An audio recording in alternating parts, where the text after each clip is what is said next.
Nothing. No.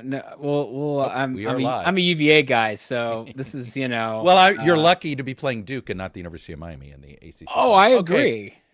All I right. agree. If those of you that have tuned in without us doing an introduction, yes, we are talking. We are deep into the CFP ESPN Invitational rankings, but we are here live. Why do they hate our teams, Chuck? Yeah, they always hate our teams. Everybody hates our teams, right? And just like you guys watching now, you assume all press hates your people, your party, your this. Well, tonight we have another election result night. My partners here, Chris Cillizza, Geoffrey Skelley from Decision Desk HQ. We are going to be powered by the vote count from Decision Desk HQ.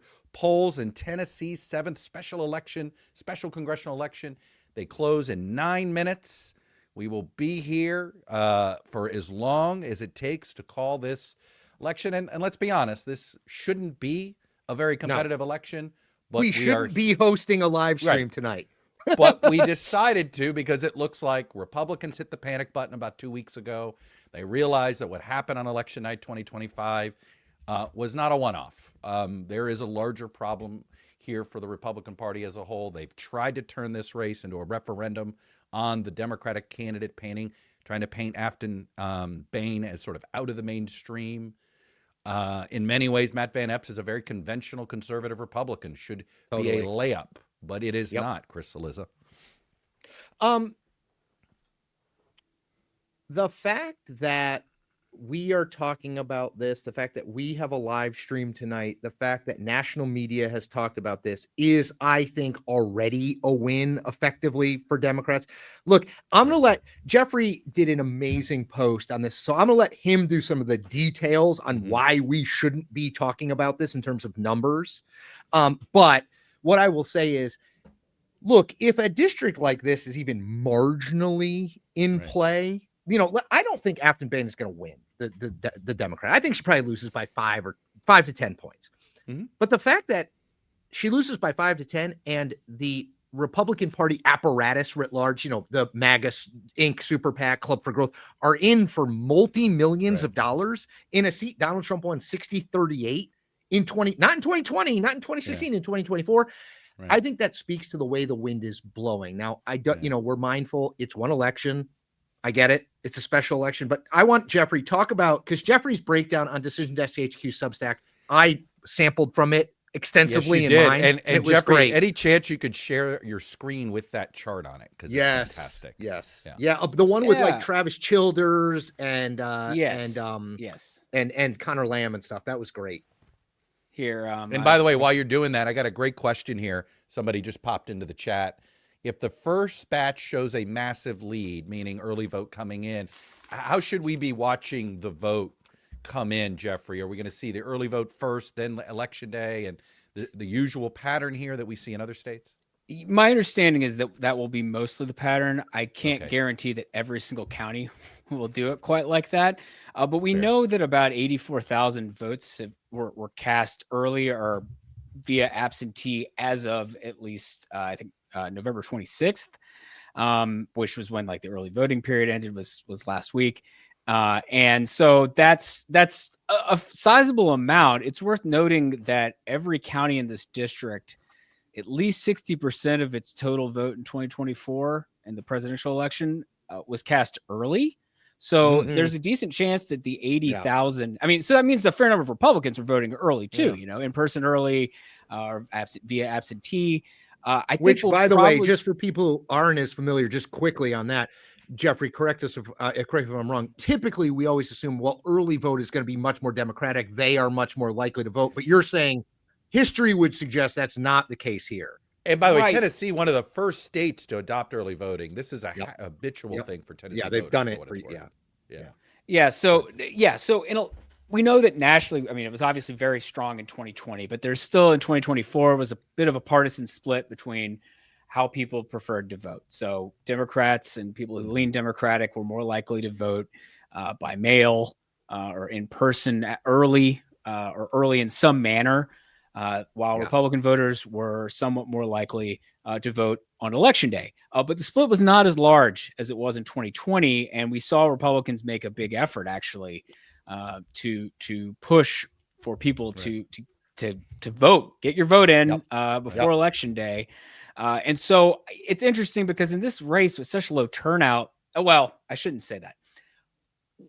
A special election should have lower turnout. You know, it Right. seems So, like that in itself, a high turnout in a special election that would is be also significant. huge news. Yeah. Yes. It's interesting though, because Tennessee had really low turnout in the 2022 midterms, which is kind of our last relevant comparison point for turnout. You're never going to get presidential turnout in a special election. Wasn't that because the governor was running for re-election, if I'm not mistaken? And Bill, right? Bill Lee was winning. It wasn't competitive by a massive, at the top of the massive ticket. amount. There wasn't a Senate race. So right. Yeah. Nothing this- to drive people. Yeah. Or at the very least, there was nothing competitive on the ballot. And so that in turn led to a bunch of people not showing up. And so there were about 181,000 votes cast in the 7th district congressional race in 2022 in that midterm. And the estimates, our current expected vote from Decision Desk is around 150,000, which would be, not that far away, but still not more like the 200 you might expect in a more competitive environment, or even above 200,000 in a regular November election. Right. So I interrupted you asking about the difference in the early and the unvote. If you can share your screen with that little because I think people want to understand. understand You want to do the early? Do this one. I like this one. Okay. This is great about how big an upset it actually would be. Go ahead, Geoffrey. This is fascinating zoom to in me. so people can see it more easily. Essentially, okay, look, this is a district that Donald Trump won by a little over 22 percentage points. He led in the national popular vote by about 1.5 points. So the district leaned about 21 points to the right of the country. So if you're thinking about the math in that way, it makes it a little easier to compare over time. In that sense, if Democrats were to actually pull the upset in this election, which again we've already maybe put it out there, is not a high chance of that, but it is in the realm of possibility, which is why we're even here right now. But if it were to flip, it would be basically the fourth biggest flip in the last 20 years by either party when you sort of look at district lean by the last presidential election, and it would be joining a very select group. Two high-profile Democratic flips people may remember from Trump's first term. Connor Lamb winning Pennsylvania's 18th congressional district, very much in the same boat.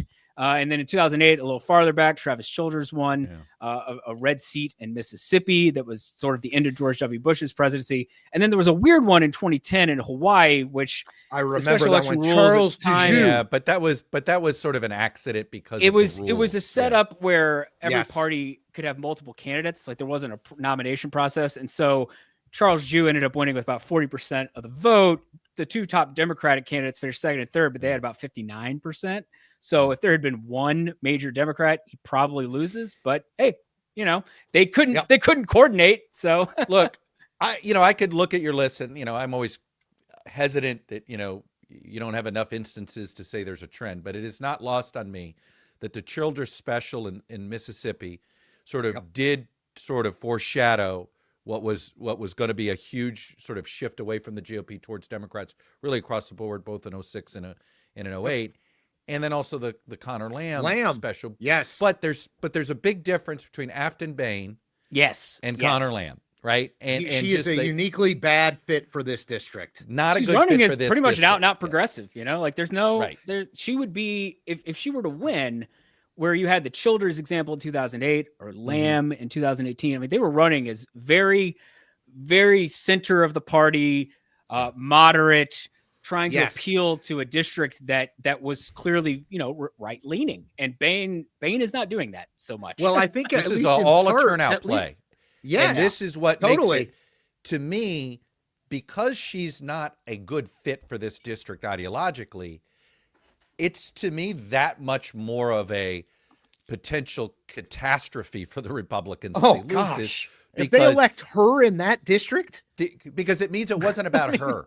It was about Trump and the Republicans. That's right. They wanted to send a message. A referendum. And what is interesting to me, a narrow win by the Republicans also tells me that the good news for them is if they spend enough money defining the opponent and can paint her out in the mainstream, they can do this. But can you do this in 30 districts and in 10 Senate races, right? You could cherry pick a race at a time and pull this off. It's tough once there are a lot of other mouths to feed on the campaign battlefield. And hey, you know what we should do? First of all, I just see it's 8 Eastern, so polls we are are. closed. But we should run. Can we, just for what they're saying about each other, can we run the Afton Bain ad and the Matt Van Epps ad back to back, just so people can see like what the messaging is? Yeah, it will help a lot for it. They're terrific. Yeah. They're good sort of landscape setters. So let's take a look at them. In Afghanistan, the radicals shot at us. So these radical attacks now, piece of cake. I'm a very radical person. On December 2nd, you can stop this radical disaster. The Democrats' radical agenda, opposing tax cuts, pushing higher taxes and higher prices, and new taxes that would crush working families. Tennessee can't afford their radical agenda. I'm Matt Van Epps, and I approve this message because I'll fight for America. Always have, always will. I'm Afton Bain. We all know the system is rigged in Washington. Here's how it works. Politicians make it easy for their rich donors, tax cuts for billionaires, and burying the Epstein files, while hardworking Tennesseans get a rough ride by cutting health care for Tennessee families, doubling health insurance premiums, and tariffs that hurt our economy. I'm Afton Bain, and I approve this message. Vote early to shake up Washington.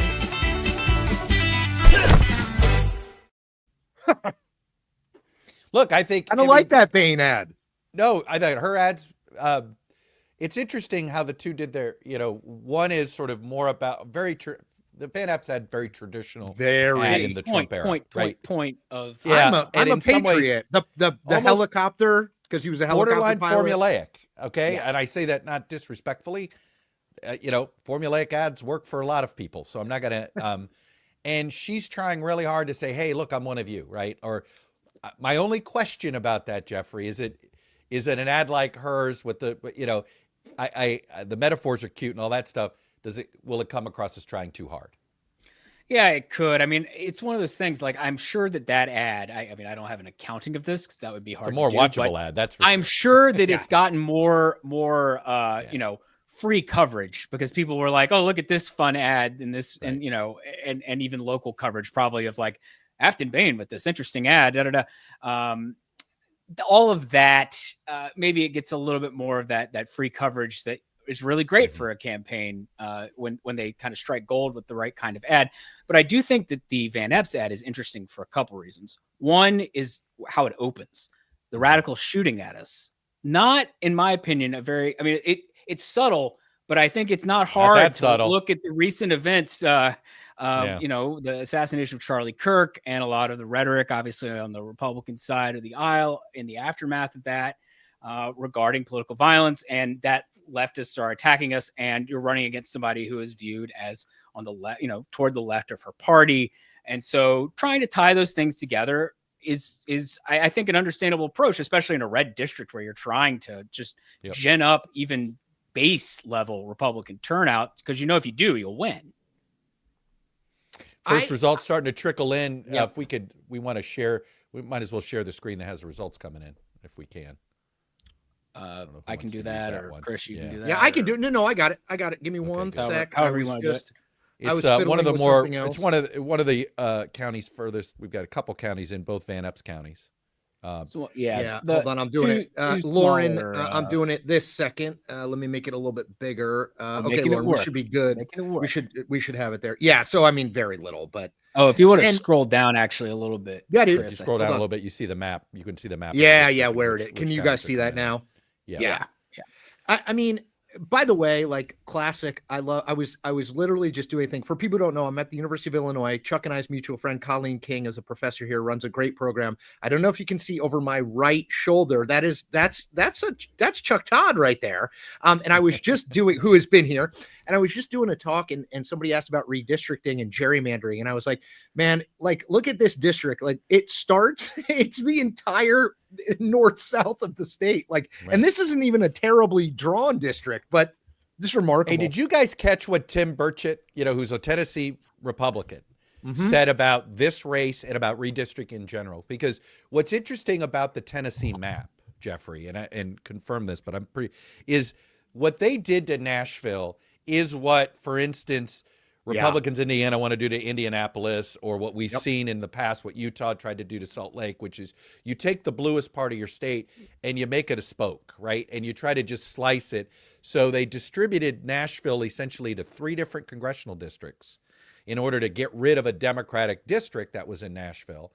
It worked, except every district is in this 57 to 62% Republican area, which means in a special like this, a little movement all in one direction suddenly makes the seat competitive. And what I think what Congressman Burchett was trying to get at is that, hey, you know, what the Republicans could end up inadvertently doing is allowing a wave to develop and put more seats on the table with this redistricting. Is Burchett right about this, Geoffrey?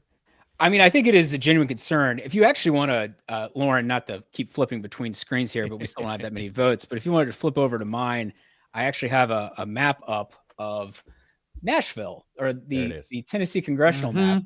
And you can see Nashville is cracked, as they say in redistricting gerrymandering terms, is cracked across 3 districts. So Nashville, before the 2022 election, before the 2020 census redistricting process, was all in the 5th district. It was basically almost entirely Davidson County, which is very Democratic district, always elected a Democrat. Blue dot. It is a blue dot, and now increasingly red Tennessee. Tennessee has moved to the right more than almost any state in the country, actually, sort of in the last 20, 25 years. And so Republicans, understandably, looked at that and said, well, we have pretty safe margins around this in the neighboring districts. So why don't we turn the 5th district into a clearly red leaning seat and pick that up? And so they did that by putting part of the 7th district, which is the orange one here, and part of the 6th district, snaking them, not even snaking. I mean, snaking would be thinner, in parts of it, right? So in the end, you get these 3 districts. And so the 7th, the thing with the 7th is that it's a 60-38 Trump district. And so that shouldn't be in danger. Again, we've said that already.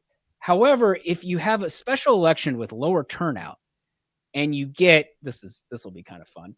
You get all these blue voters right over here. Yeah. Yep. Up at a disproportionately high level when Republican turnout is comparatively lower in the rest of this sea of red out here. And maybe even get some more Democrats from the Clarksville area, which is basically the only other notable source of Democratic votes in this district. That's in Montgomery County, which is the other big vote source in the part of Davidson County that is in the 7th. That could create, a close race. So I'm definitely interested to see what percentage of the vote we get out of those 2 places, because at least in the early vote, and I will switch over to this now, at least in the early vote, the Nashville was decent. So this is a comparison of early vote in the 2024 election and early vote in this election. So you're comparing apples as a percentage of the early votes cast. You have these 2 lighter red. There's Montgomery with Clarksville, and Williamson, which is a suburban county just south. It was also split in half. With Franklin as just the main city there. These are sort of the 3 largest vote sources. And these 2, plus this very red county, Cheatham, have had higher turnout, or at least as a percentage, again, 35 to 40% of the early vote in 2024. Higher as apples to apples, right? Yes, higher as a percentage of the 2024 early vote, which means, again, not a high turnout situation if you're getting 35 to 40% of the early vote.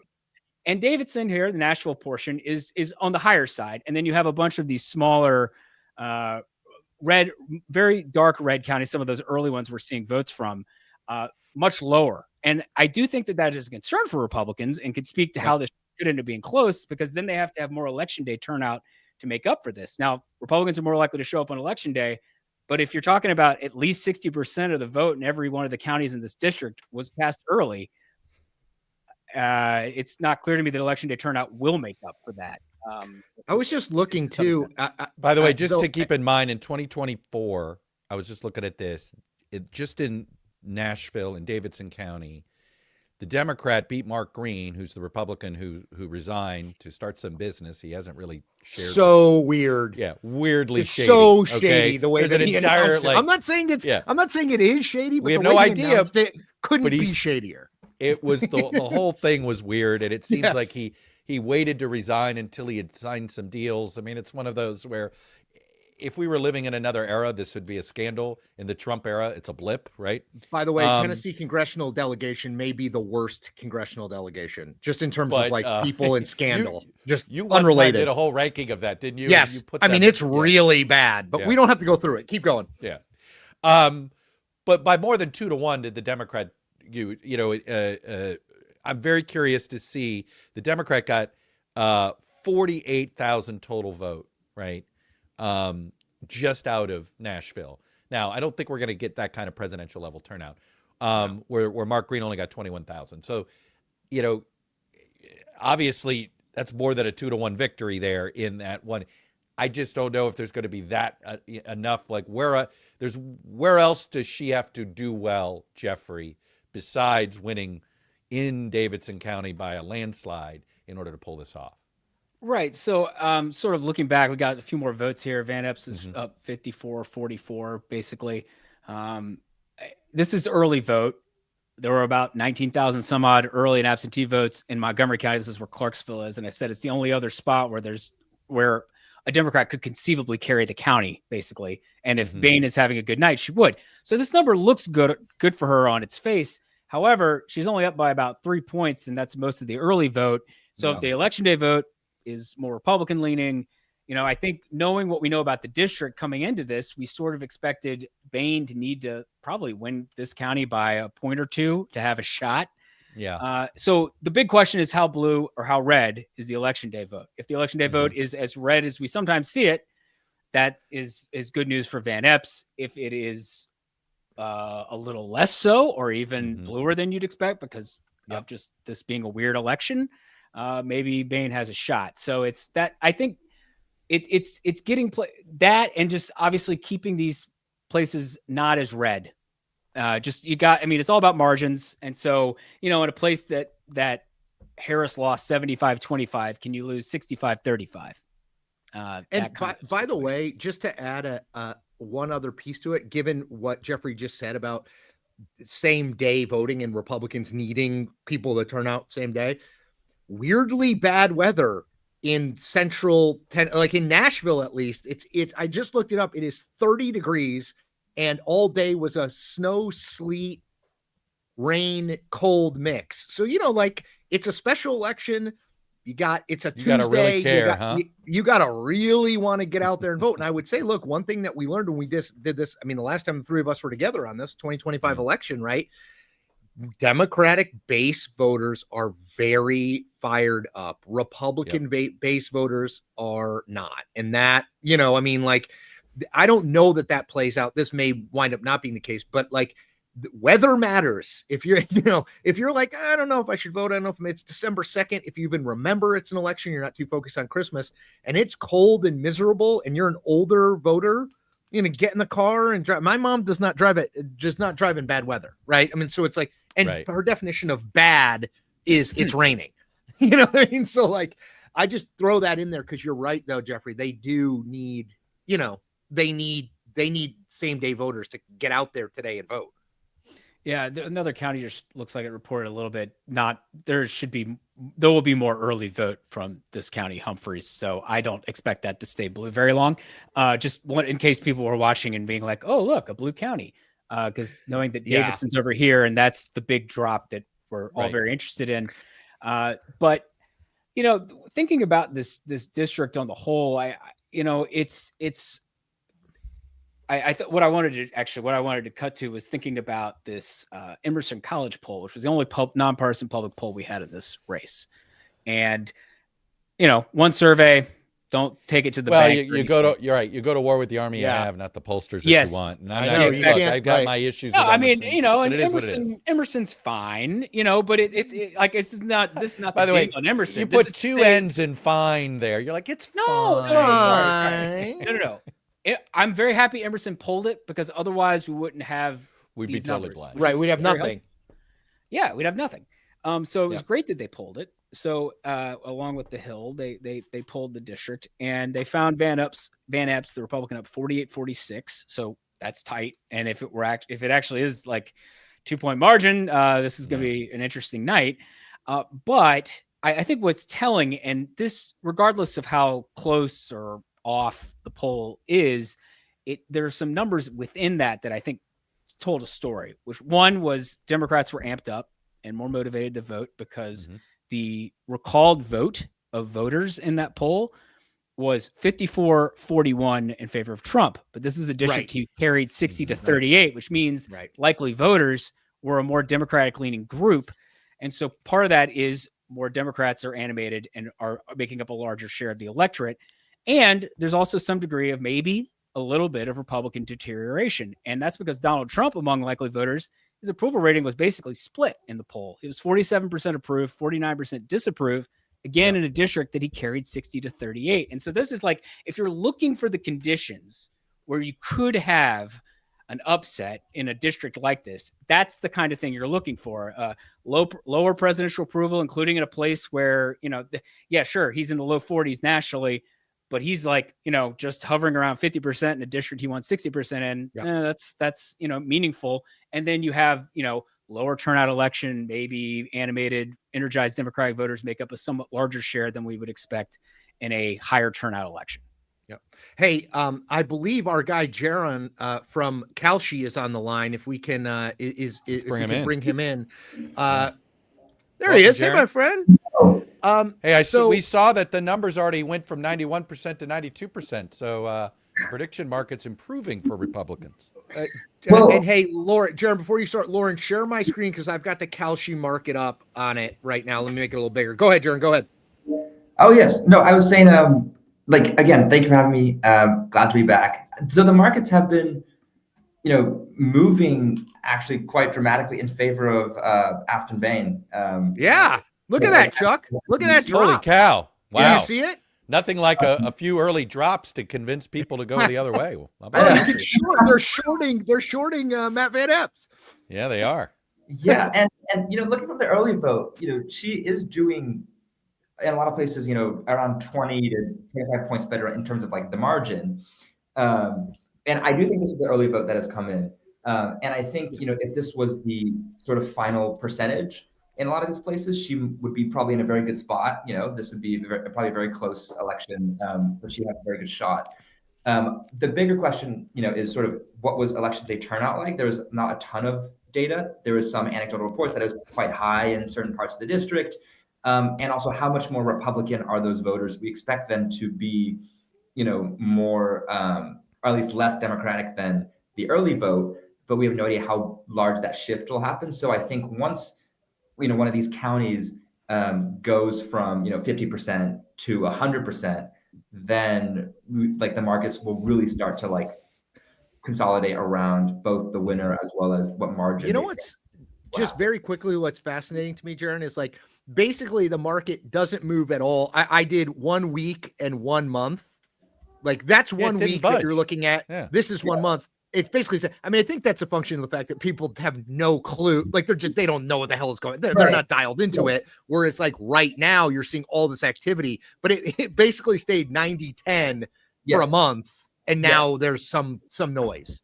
Yes. And to be fair, it did briefly go to 80, 317 or something like that. When that Emerson poll came out. But I think there's just been not a lot of public information that's come out about this race. I think towards the end, people are it got more nationalized. They see the spending numbers and they would assume, she really has to outrun the Democratic average over performance. And they're not sure that can happen in a high turnout sort of special election. Jaron, are you getting, what's the trading volume? What's the market? Yeah, well, you can see the volume. It's currently at 1.3 million in terms of which party will win. Which is quite good for, a congressional special election. Yeah. And then the margin of victory market is doing around, 700,000. And there's a turnout market. It's probably less than that. Mm-hmm. But in total, you're looking at, probably we're looking at least 2 to 2.5 million in volume traded on a single congressional special election.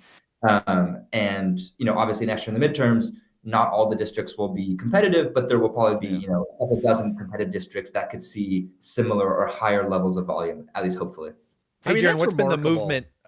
Oh, sorry, Chris. No, not at all. I was just going to say, you know, like political betting in this country is still in its infancy. The fact that, like, I know it's a high profile election and people are inveterate gamblers, so that any action you get into it. But man, it is a lot of great college basketball tonight. I'll be honest. I was going to say, surprised it's like Chuck Todd betting on Maction games, Tuesday night college football games. No, yeah, go ahead, college basketball. Are you aware of the lineup tonight? We got ACC, SEC. I think it's Duke, Florida tonight. And some interesting. Well, are you following play? Georgetown, UMBC tomorrow night? Because that's the one I'm typical on. Georgetown. Yeah, well done.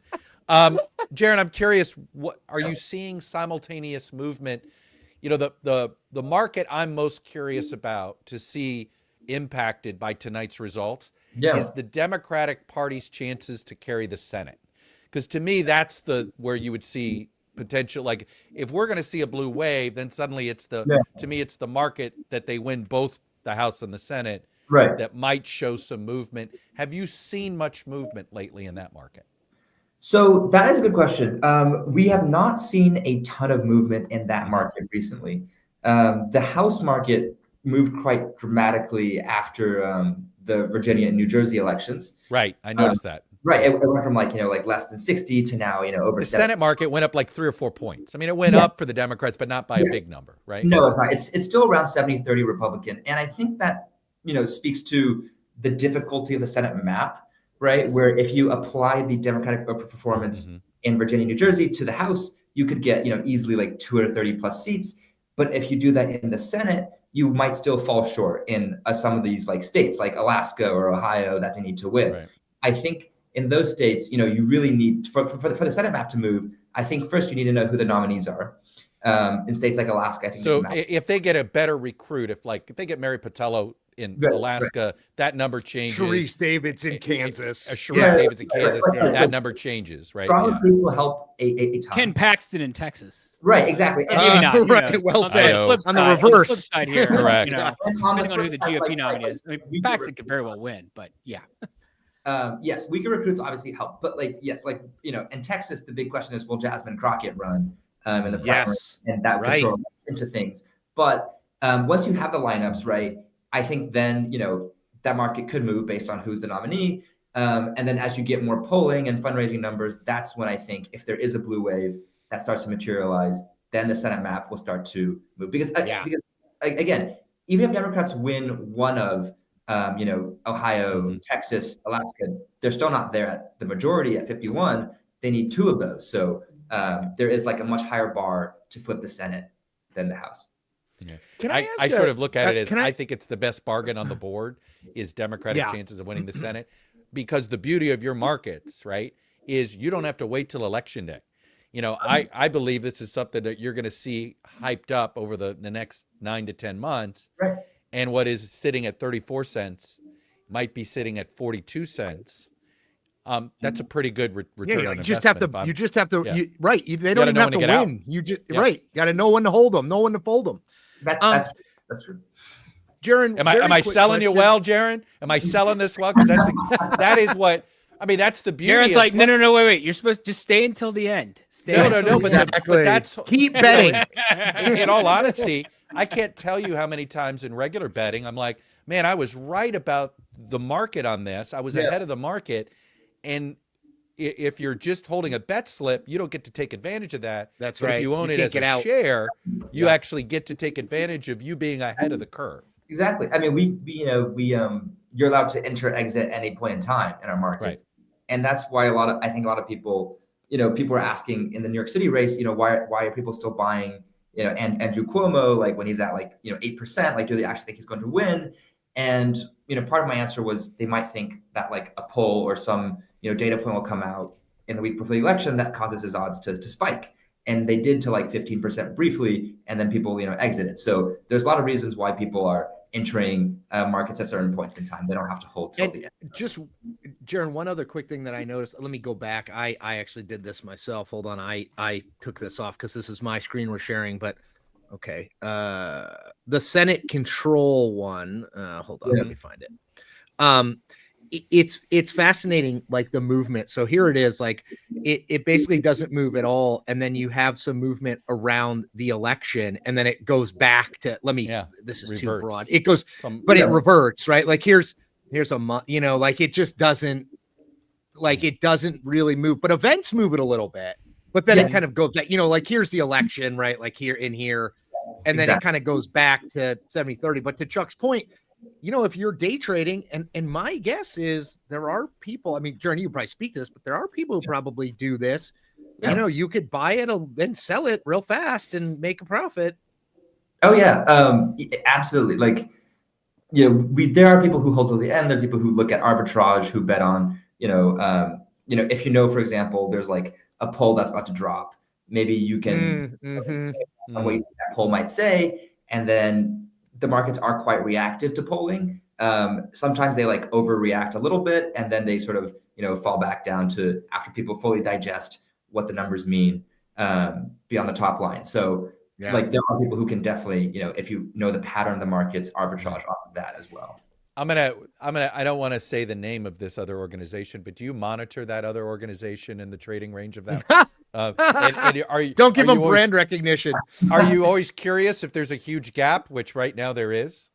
Yeah, like the Vegas sports books. Right. No, I definitely will like check sometimes out of curiosity. I did not know there was a huge gap at the moment. But like we obviously want to make sure we have like, all the markets plus more. And so sometimes there is like, are there interesting questions that we don't have? But at this point, I think we, have actually, like 50% or like almost double the number of markets in the politics and election space. I think we have a lot of interesting markets that are coming up for the midterms as well. And sort of, we have a lot more certification now to combine markets and elections or compare them in very like interesting and engaging ways, even for seats that are not competitive. So there would be a lot to come. And you also said you have a margin market on this race, right? Yes, we do. Let me see if I can find that. Find the margin market. Let me see if I can. I was just trying to find it. Is it within range? Is it ranges? Oh, here it is. I found it. Yes. I was looking at this earlier, and it looked like the 5 to 10, if I'm not mistaken, or was it 0 to 5? Really? 0 to 5 is now 0 to 5 is now 68%. By far the most. Yes, people now think that even if Van Epps wins, it'll still be a narrower victory than what they were looking at hours ago. And I will say one sort of like, I guess trick that I don't know if you guys are aware of. Have you guys clicked on the live tab? This is to find like elections associated with a certain event. If you click on the live at the very top, it's right next to I see it. I see it. I got you. All right. Yeah. This in real time. You haven't even paid for this sponsorship here. Oh, no. Sorry. Well, actually, like go back to the homepage. Sorry, real quick. Okay. Yeah, totally. Hold on. Okay. And then next to. I see. Is that in the over on the right side of the screen? Yes. This one? Right there. Yes. That takes you to our calendar. And then if you go down on the left-hand side, there's like an election sort of option. I don't know. Hold on. Scroll down. Here it is. There it is. Yep. And that will take you to all the markets we have on a specific election or event. And so that's cool. Yeah. So here you can see the winner market, and then you go down, you'll see the margin of victory as well as the turnout. Oh, look at the voter turnout market.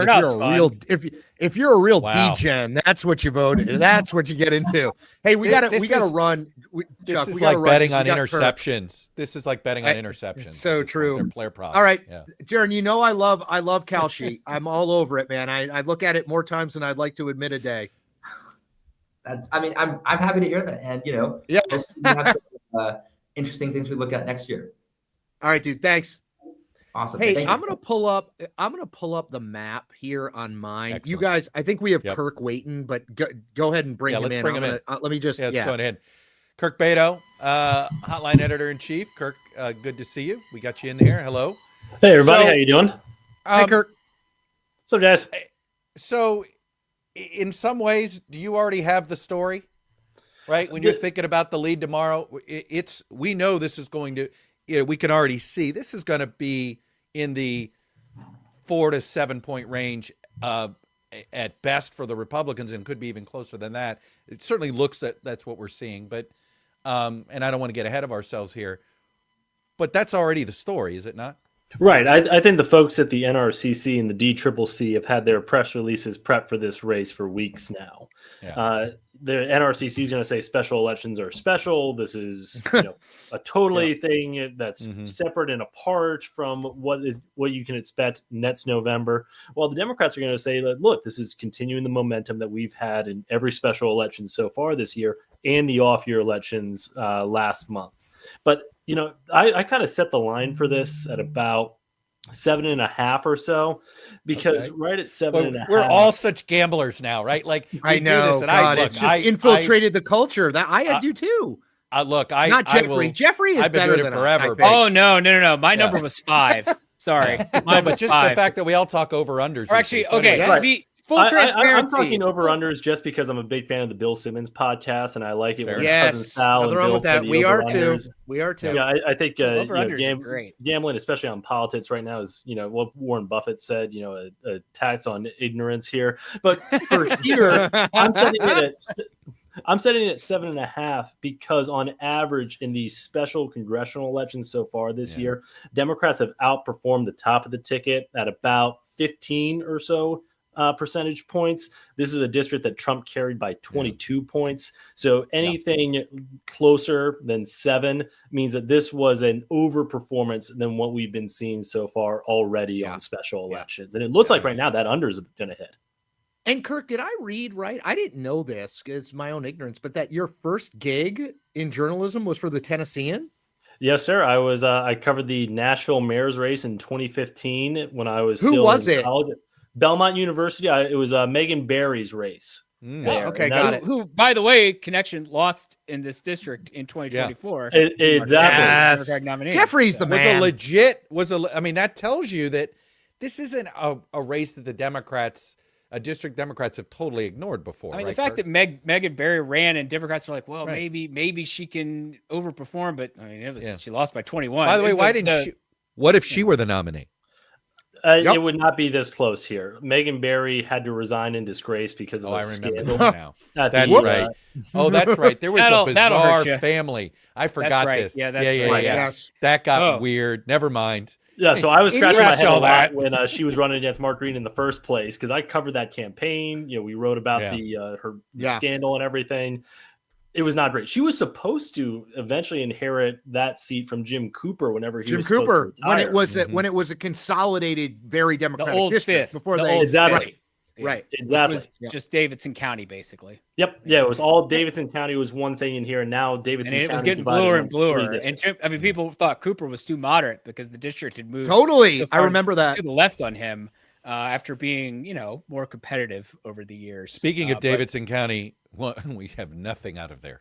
Nothing. Yeah, I know. Well, that's to Kirk's point, though. I mean, it's plus 16, but nothing in Davidson. Like here, by the way, here, just so people know, these grayed out areas, these are counties in the district that just have not reported. And this is going to be overwhelmingly Democratic. The question is how overwhelming. And the Democratic nominee in 24 got 67% out of Davidson. Yeah.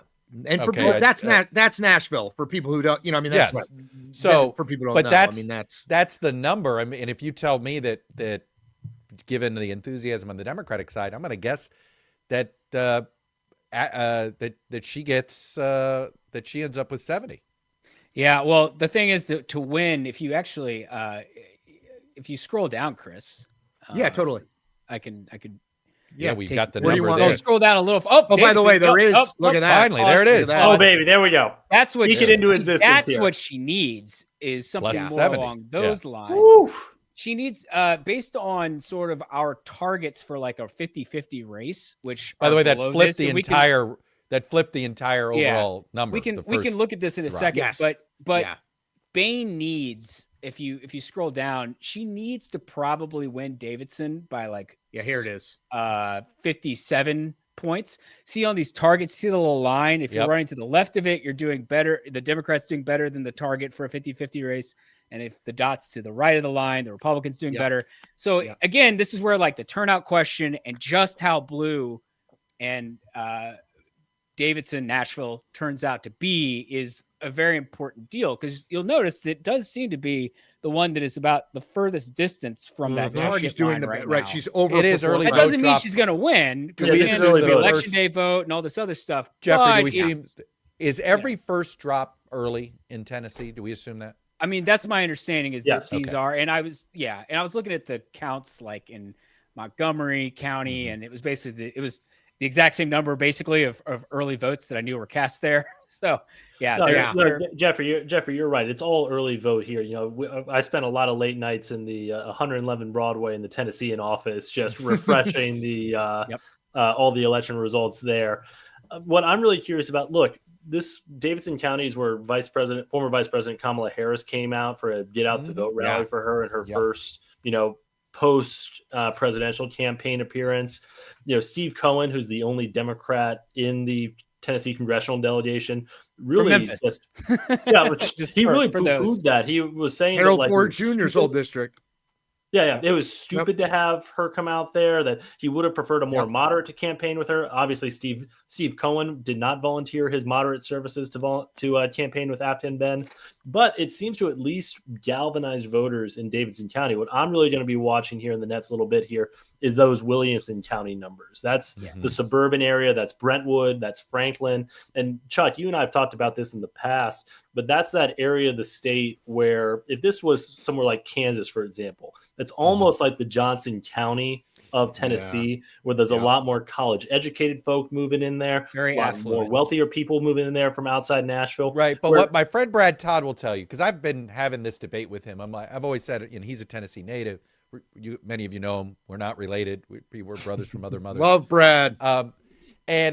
What he will say is, he said, look, a lot of these Nashville metro area transplants, right? These people that were not native Tennesseans that have moved into the area, they've moved from, he goes, you really notice it on Saturdays in the fall. So he goes, when you drive into these neighborhoods, they have Ohio State flags, Michigan flags, Wisconsin flags. They all moved from the Midwest to Nashville and to that area.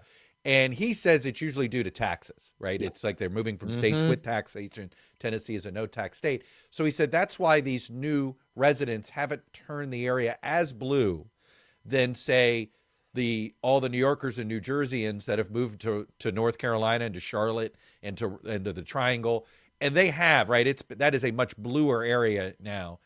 Now, I'm waiting to see that develop. I mean, it does feel as if Nashville is moving in the same direction, just not as fast as the Atlanta suburbs or the Northern it's Virginia more suburbs. Nashville proper, and it just hasn't quite happened, if it will even happen, to the peripheral counties around Davidson. Right. But Davidson proper has definitely moved a lot to the left. It's just sort of unlike a place like Atlanta, as you pointed out, or Charlotte, or the Raleigh Triangle area.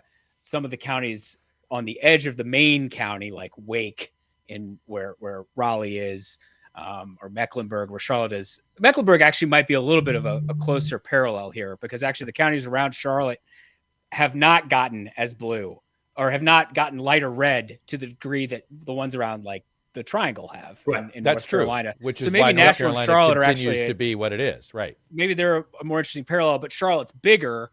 So, Republicans, they did just redraw, two of the congressional districts in North Carolina. And there were some, I know, at least in the election Twitter universe of people drawing maps, there were some pretty ugly versions where people tried to crack Mecklenburg and Charlotte across red districts. But in the end, they obviously didn't try to do that.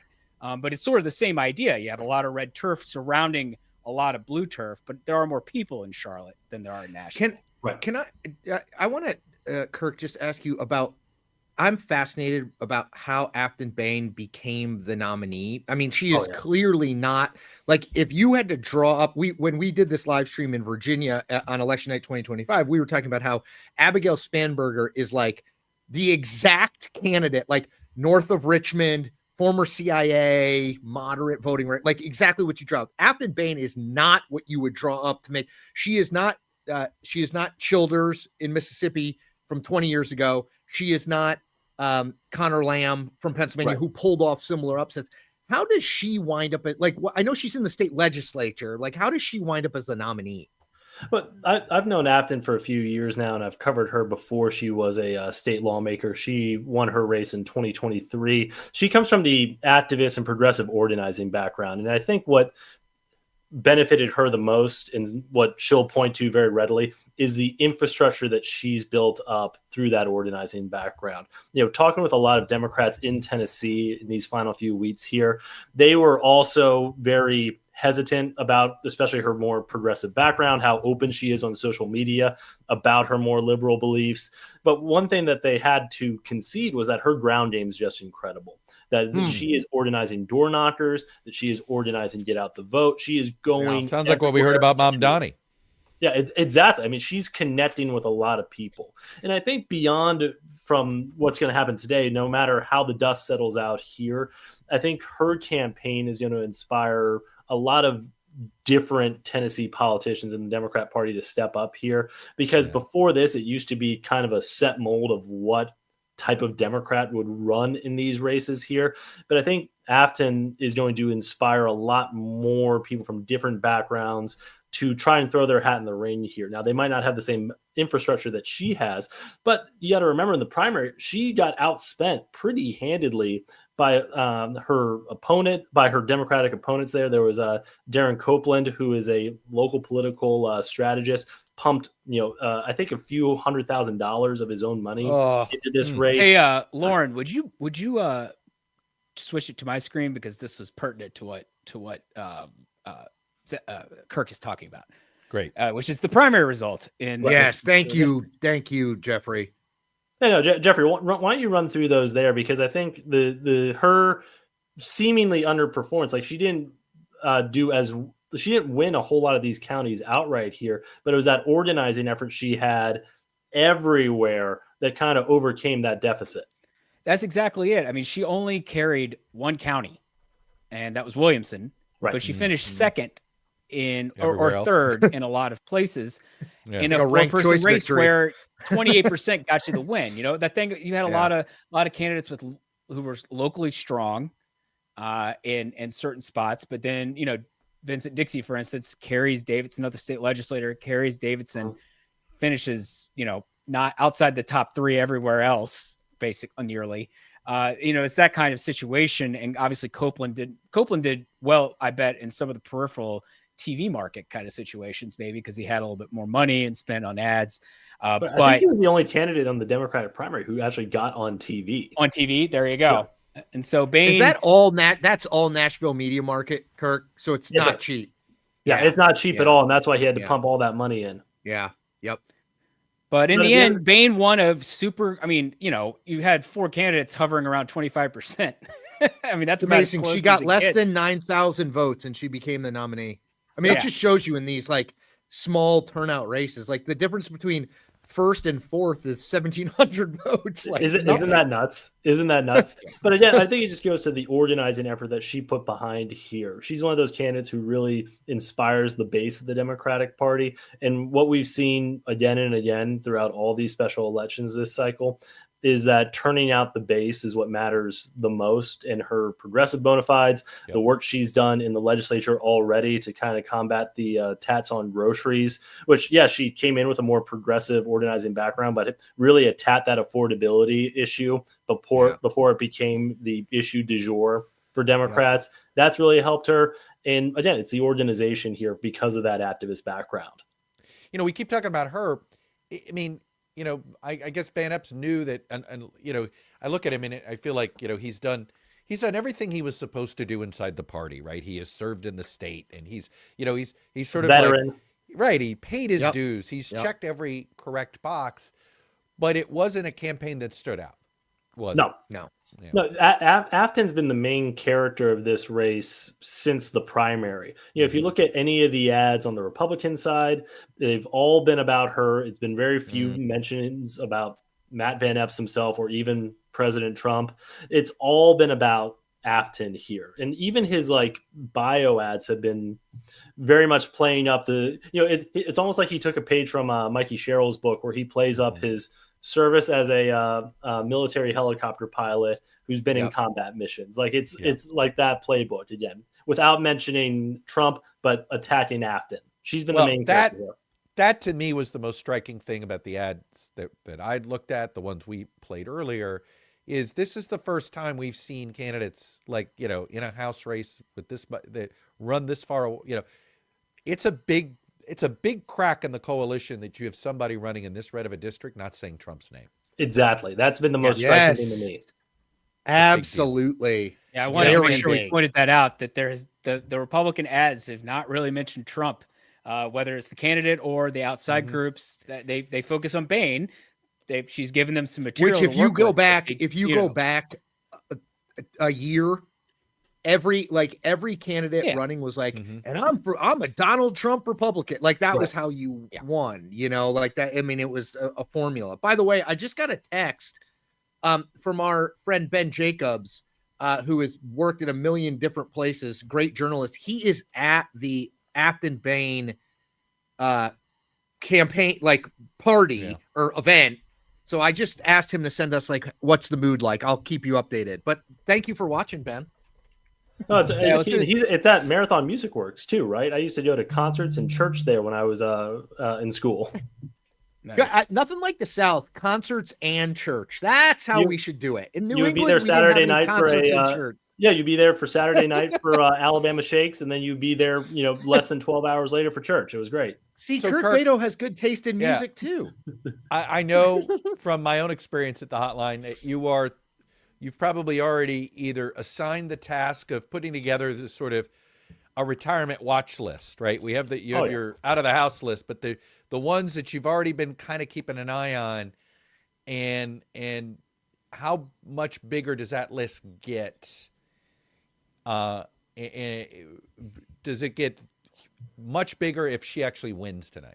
Yeah, I want to give a shout out to James Downs, our House reporter, who's given the thankless task of maintaining that list. So that's growing all the time.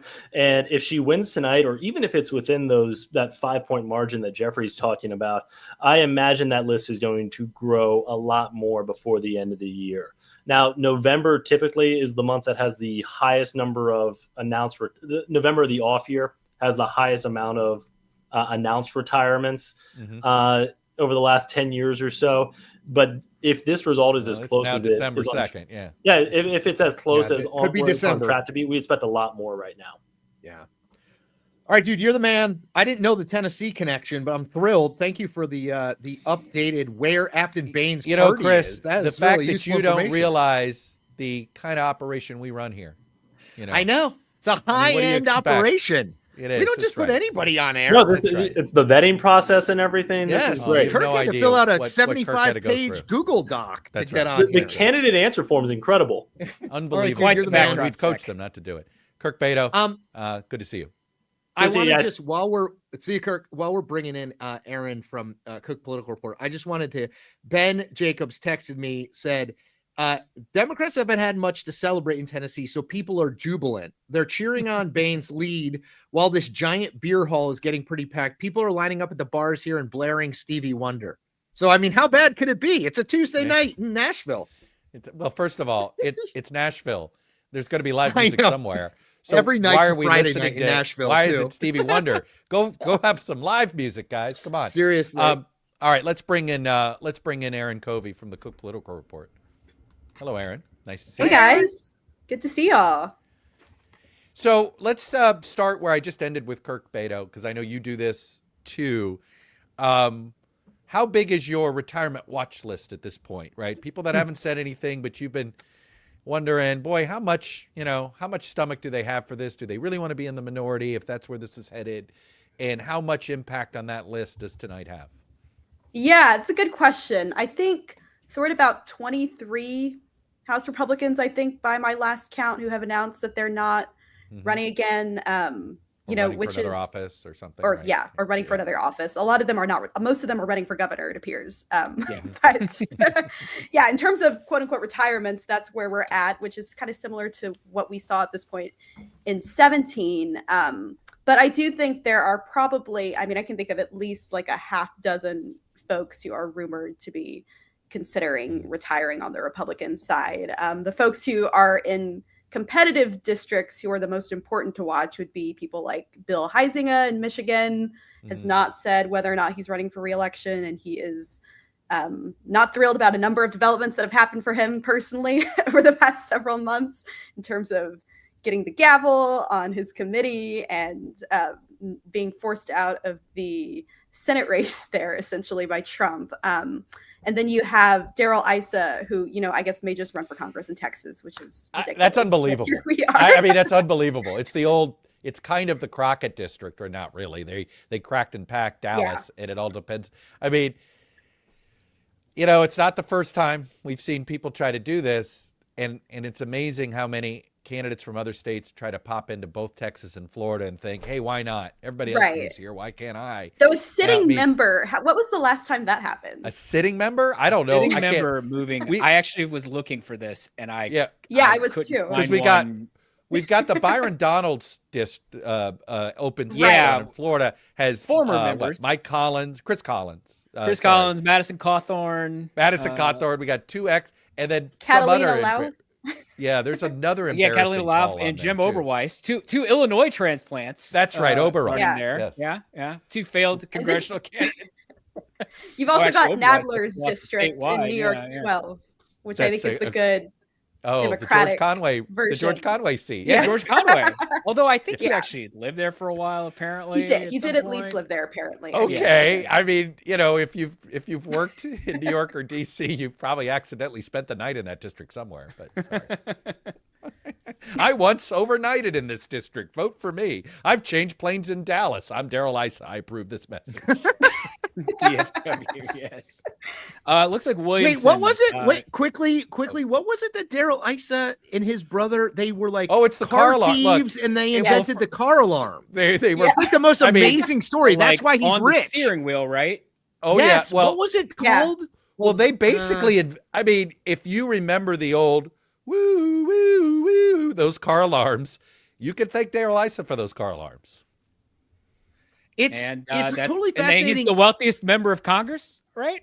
Yes. No, I thought McCall was. Be up there. Yeah, I think McCall is because McCall is married into that gigantic radio fortune. So he's like second or third. Yeah, he's doing fine. But the fascinating thing is Issa and his brother, like the reason that they invented the stealing the car thing is because I believe one of them at least was a car thief. A car?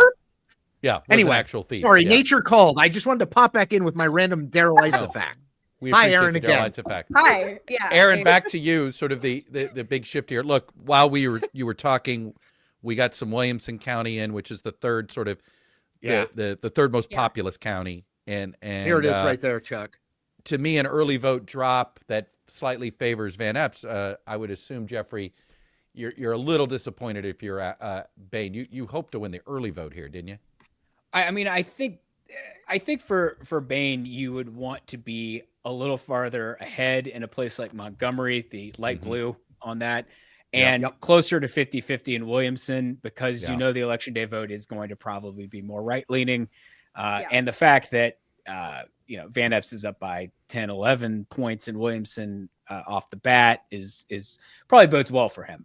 And so even if Bain can hold up her margins in Davidson, if she led by 70 in Davidson once we got election day vote, that would be very notable. But that would be a shock. I mean, that would be a shock. That would be a shock. You look at this now, and it's like, it certainly looks like if you're holding a ticket that has Van Epps winning somewhere between 1 and 4 points, you're feeling pretty good right now.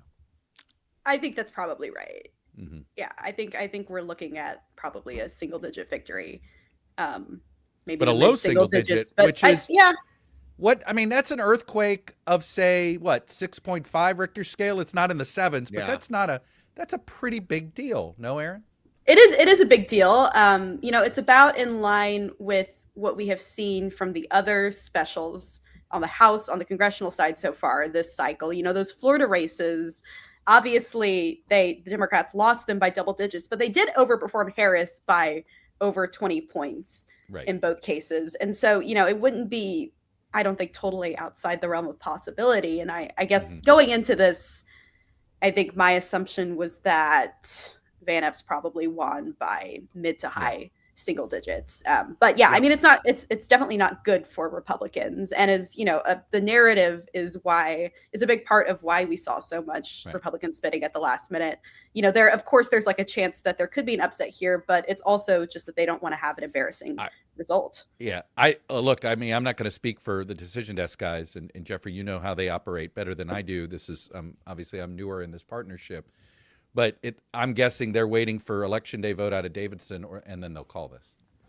No, that's exactly it. The big question is just what did turnout look like in Davidson, right, in terms of Election Day compared to other spots in the district, and just how does it compare to the early vote? Is it notably more Republican? Yeah. Is it similar? I think if we get a drop from Davidson, and it's sort of what we're expecting, which is it'll move Bain's lead down to 60 or something.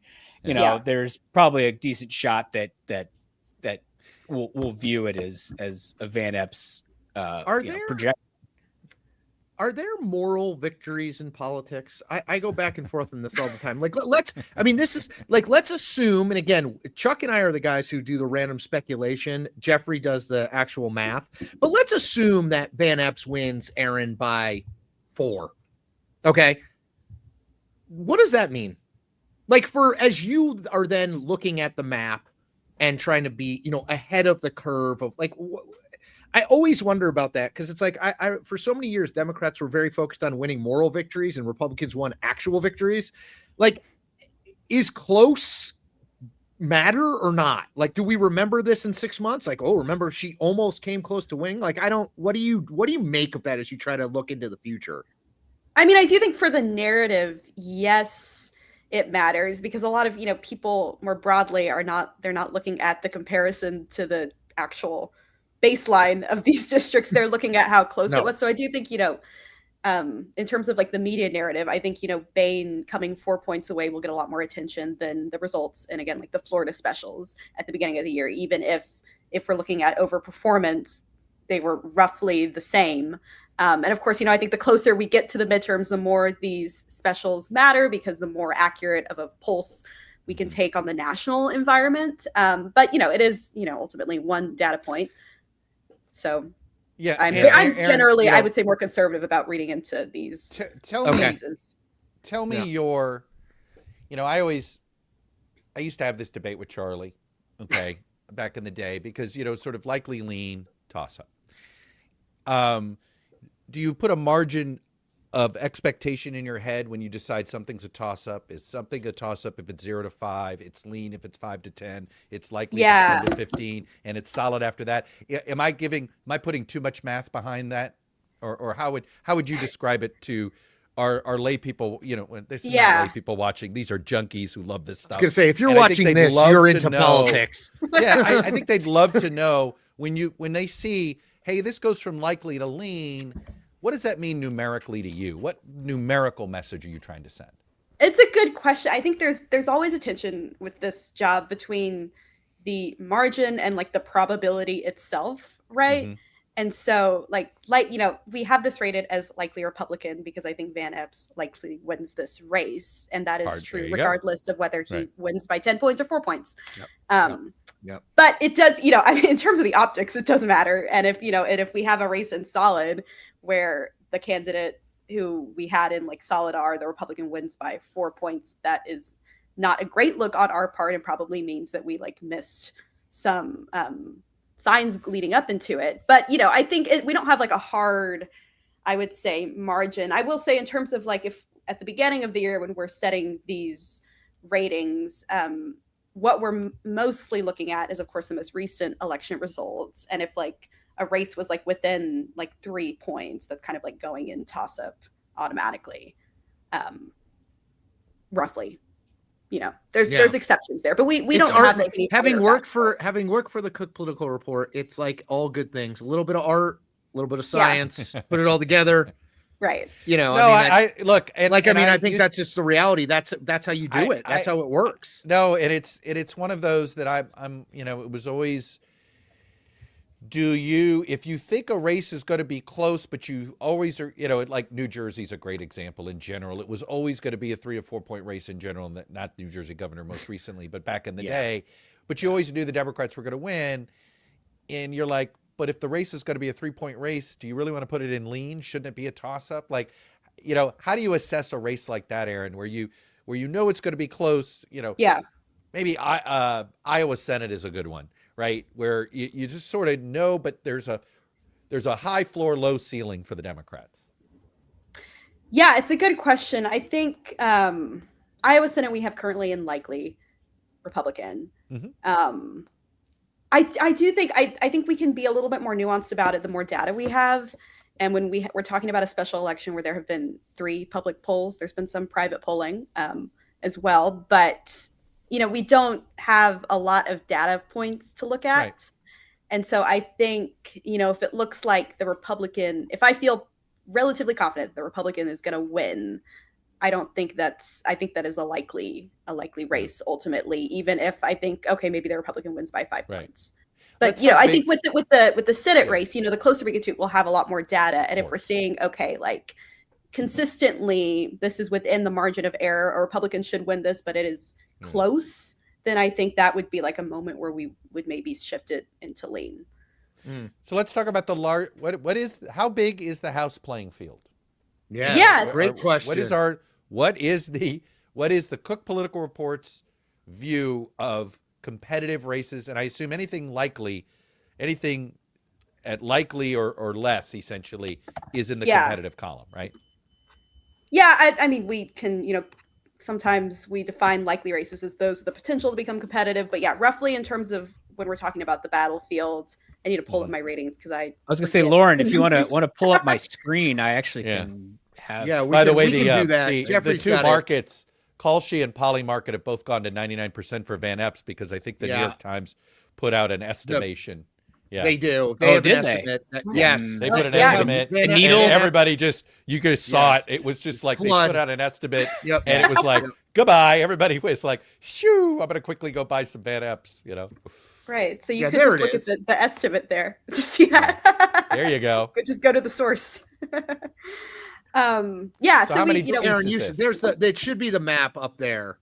Yeah. Right. Thank you. So you got 18 seats in toss-up right now. Skews much more towards Republican. And then, I think we have currently at this point, the overall playing field is like relatively split even. But, I think with a lot of these races, if we're looking at the fundamentals, like in this likely Republican column, for example, you have a number of seats that are like Trump single digits. And if we start to see polls in these places that show that these races are going to be close, then those will start to shift into the lean and maybe toss-up category. So you have 18 in toss-up. How many in lean? I'm looking at here is another 12 in lean. Another 18 in lean. 18. 10 lean Democrat, 8 lean Republican. So 36. Oh, I see. Okay. I mean, if we're talking about like the just like the straight presidential numbers, the playing field is obviously smaller, as y'all know, than it was in 18, because you have pre-redistricting, you had 3 Republicans sitting in Harris seats. You had another, I believe, 10 Republicans. Right, it's very sorted. Trump, the map is very sorted. Yeah, there's just not that many. Right, but that's also because Democrats are only 3 seats away from the majority, and so for a good night for Democrats doesn't look like them flipping 40 seats, but of course they have a much higher floor than they did in 2018. I would say too, like I'm with Aaron that conservative is probably best when we come a special election in December, right? All these things, but man, like if I'm the National Republican Congressional Committee and that Ashley Hinson open seat in Iowa, like after this election, I don't love that one. I don't love the Fitzpatrick one in Pennsylvania. Do you know what I mean? Like, it's like, I'm not saying they're going to lose, but if I'm Brian Fitzpatrick, I'm more nervous tonight than I was a month ago. I'll give you one. If Mike Turner decides not to walk, totally, that's exactly the kind of seat. Dayton, you're sitting there going, he's a perfect fit for it. But what if he's not there, right? Yep. Yeah, totally. Or if Corey Mills is on the ballot in Florida 7. That's another Right, one. if Corey Mills Maybe is on the maybe ballot. that district is more interesting than Yeah. you expect. Yeah. Right. And aren't they going to redistrict in Florida Yeah, too? it does. They are. It sounds like DeSantis is playing a call or in the spring, right? I think was the last I heard. Yeah. I don't quite Although I'm understand not the really timing sure of about that. the timing with that. Yeah, it's because. Yeah, and how I are you think going to it do seems the like- map and the primaries and? Well, The they have a primary's late in August. primary. They Yeah, have so a they primary in Oh, have August. time to do it. But what the problem is, I guess for them is that they're sort of, it seems like, waiting for the Supreme Court to rule on the Voting Rights Act. Which That's what he Which is said. probably not gonna Actually, happen the until governor said that he June. wanted to wait. That's to going to know be if- at the end of June. I don't Basically. understand. Yeah, How right? Who knows? He wants. I guess if they do happen to, if there is an outside chance that they could, of course, issue a decision earlier, but most folks I've talked to don't think that's going to happen. Yeah. This is where I don't get into projecting things. When it comes to court decisions. That's a whole. Talk about opaque. I don't think you want to go into trying to nail down exact timing. No. See, this is where I find. Lauren, This is where I find the prediction markets. Pull up my screen just so we have the same. Yeah. I want to just put the results up because we have more of Williamson in now. Go ahead, keep going, Chuck. Sorry. Yeah, no. This is where I find the prediction markets, like when on those Supreme Court rulings, to be. It's like you're just taking a poll of what people think, not necessarily because totally, unless some clerk of the court is who's up to write the opinion is sneakily that is. I mean, and I guess that's going to be the hell. I mean, if sports gamblers pay college kids to tell them who showed up to practice in pads we're today, not far from it. I don't think. Yeah, I was just going to say you're going to have people trying to find clerks on LinkedIn to see if they can get secret information. And just for people who are looking, look, Van Epps is, I know a lot of people it is. I am about Afton Bain, but now there's Van only Epps one reason not to call this yet, and I understand why it hasn't. It's Davidson, it's that right? We don't have any election day out of date. Right here. This is still the early vote there, That's right? Right. Never mind. We just got it. I was waiting for the thing because I had just gotten word from folks that we were going to project it from Matt Van Epps, and really, I think what did it is we don't have the election day from Davidson yet, but we got more out of Williamson and Montgomery, which is the second or the third and second, respectively. There's Williamson. He's up 18, 19. And so the election day vote was building out the lead, and in Montgomery, which is where Clarksville is, that was Bain probably needed to carry that narrowly to have a shot. Yeah. And now Van Epps is up by 4 with the election day vote starting to come in. So it's just sort of the path for her has probably narrowed to non-existent, essentially. Yep. Yeah, I mean, Davidson will come in at this point. Davidson could make it close, and I was just going to say, wait, but have we done 5-point margin? Jeffrey, have we done our cool graphic and the whole thing yet? If we need to do the cool graphic. We need to do the. That's Lauren, like my favorite part with the music. Yes. There we go. Aaron, welcome to our welcome to our show. I live for that. That gets me going. That does. Sad when we just have one result, though. I know. I know. Well, we're thinking about Jersey City Mayor. You want to stick around for that? Did we prep? Hold on. Let me hold on. Let me just while we're here, Jim McGreevey is going, I think, to lose. Just for people like former governor of New Jersey, he made it into a runoff. Yeah. He's gotten 2,334 more votes than me and Chuck, who are not on the ballot. Fair enough. Fair enough.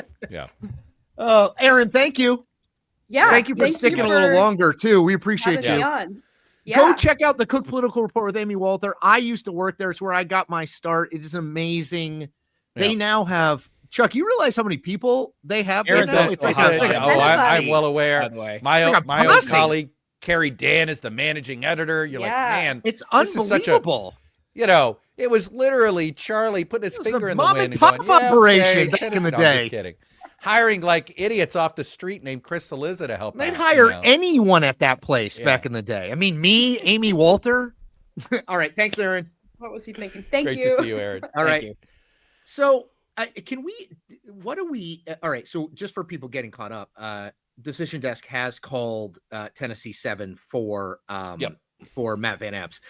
What do we make? Like, give us your numbers-based breakdown here, Jeffrey. And I know all the votes not in. It's 71%. I think if Lauren is still sharing my screen. But the biggest chunk of vote we're waiting for is Davidson. So we would assume it's going to get a little bit closer than it's like 8 now. does this surprise you? Is this in keeping kind of with what you thought? And then Chuck, same question to you probably, but let's let Geoffrey go first.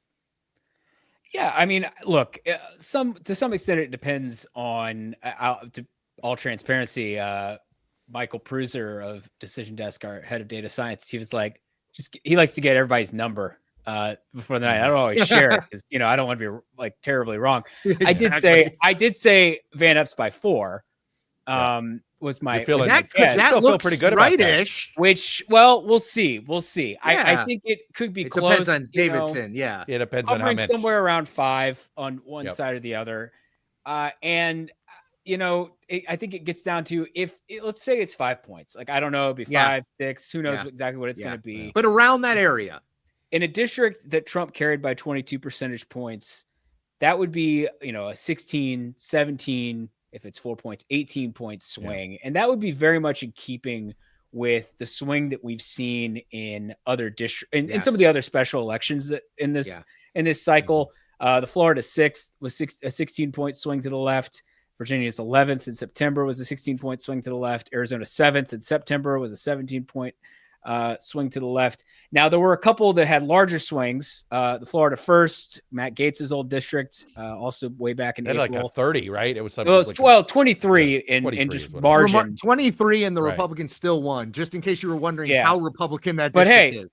Florida Panhandle District, it's Trump had carried it by 37, so 23 wasn't going to cut it. And the Texas had a special election in the 18th congressional district, really just the first round of it in November. So if you throw that in, it swung 28 points to the left, but it's a little like you're just looking for sample size if you include it.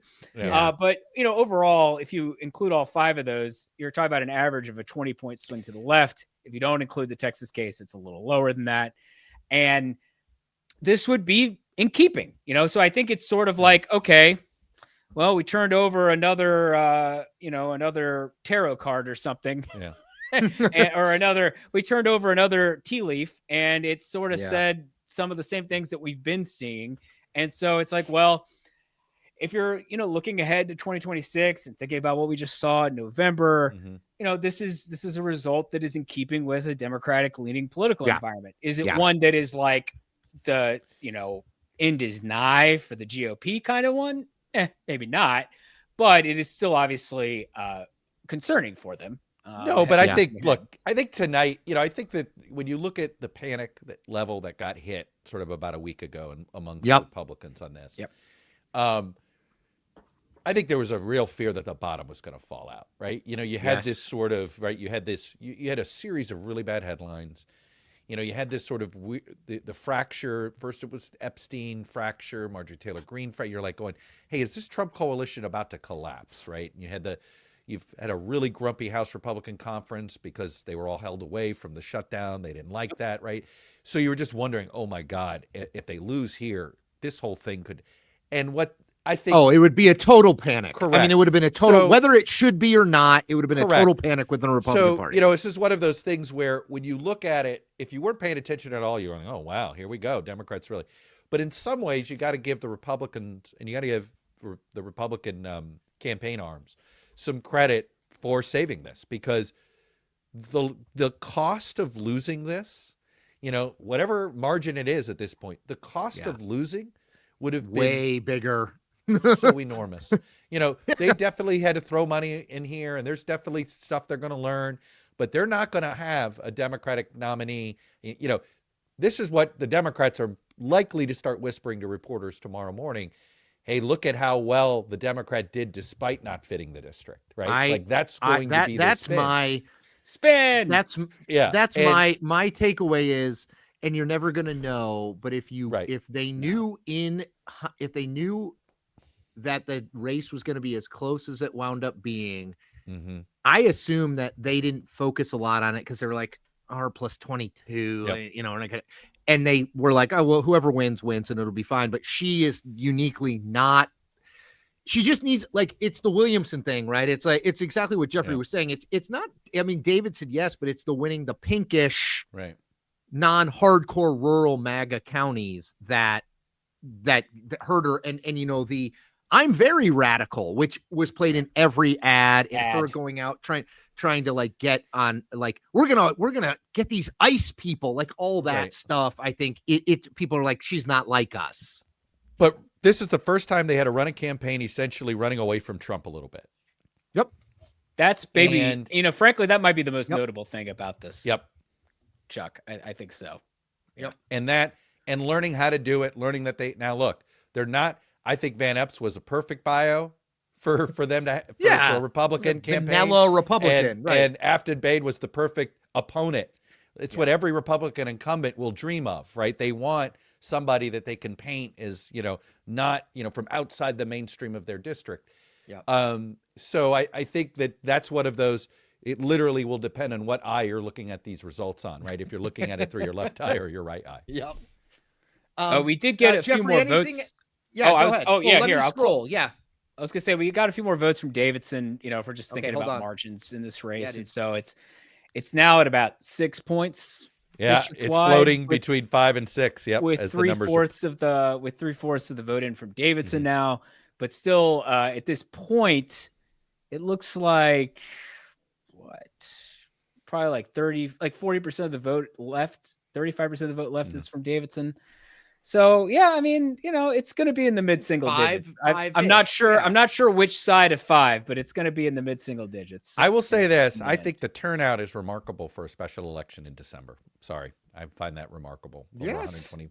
We're going to have 130,000, 140,000 votes. Yeah, so you figure with Davidson, you're going to be over in a congressional special. 40-ish. Jeffrey, you've seen it might be 150 in the end. How many special congressional elections have we seen where the turnout didn't even break 100,000, right, in total vote? And there weren't only 22 shopping days until Christmas. I mean, that seemed like a uniquely bad time. I actually would like to go back and do a closer look at this, but I do think special election turnout is higher in recent times, and I think that may just be a reflection of all election turnout. Has been higher in recent years because I've said this about Donald Trump. Whatever you think of Donald Trump, he has really engaged the democracy. That's turnout machine for everybody. Have gone exactly. He is. It's funny if you're forced to pay attention, then more people will pay attention and vote. Yep. Yeah. All right, I got to get on the road. I got to drive to. I'm in Champaign, Urbana. I got to drive to Indianapolis. I am thrilled we could do. Can I just say thank you to all the people behind the scenes, Lauren and Nasa, who helped organize everybody at DDHQ, who helped. We basically decided yesterday to do a full operation here. So huge credit to everybody who did this and everyone who tuned in. Look, this is my favorite thing to do. So I hope it's fun for people to watch. I've enjoyed the comments here. We've had really smart commentary, really dumb commentary too, but there's really smart commentary as well. I've tried my best, frankly, to monitor it and guide some conversation so that we're kind of responding to the conversation, to the reasonable conversation that's being had online. Oh, so, shut up, Chuck. Sorry, I was just trying to mimic the comment section. Yeah. Oh, sorry. I was just, you're right. I was just reading. Actually, he says that to me, whether the comments are nice or mean. That doesn't. So what we'll do here is for the next hour, Geoffrey and I are going to break down the ACC tiebreaker situation and I'll try to explain to America. Guys. UVA, we did it. We made it to the ACC championship game, and it was totally legit. There's no question marks. Yours are legit. Look, I just think Notre Dame deserves that. I just think Notre Dame deserves that last spot. That's how I feel. And I think the ACC commissioner is doing a great job. Impeach Jim Phillips. Do you realize that rage bait is the Oxford English Dictionary word of the year? I was like, isn't rage bait 2 words? But that's a whole other thing. But I'm just rage baiting. The ACC tiebreakers could be a source of rage bait. In fact, that is true. Oh, yeah. Look, I only say this half in jest. I think if Duke wins the ACC, it's a fireable offense for the leadership of the ACC. Yeah. It is a fireable offense if they don't get a single participant into the playoff. Chuck, I'm a UVA fan, and I know how this goes. We very well might blow. I petrified of you guys. It's uniquely possible. You guys UVA-ing this up. Don't UVA it up, man. On Duke. So now Duke's like, well, we've played you once. Maybe we'll play better the second time around. Anyway. All right, guys. We will see you. Hopefully, maybe by the Texas primary. Who knows? Maybe we'll throw in another special if one gets close. Who knows what else will come down the pike. Thanks to everybody who listened. DDHQ rocks. Support DDHQ. Also Chuck and I, but DDHQ is doing amazing work. Thank you all. Thank you Bye, very guys. much. Thanks, everybody. You guys have a good one. All right, You got it. Take care.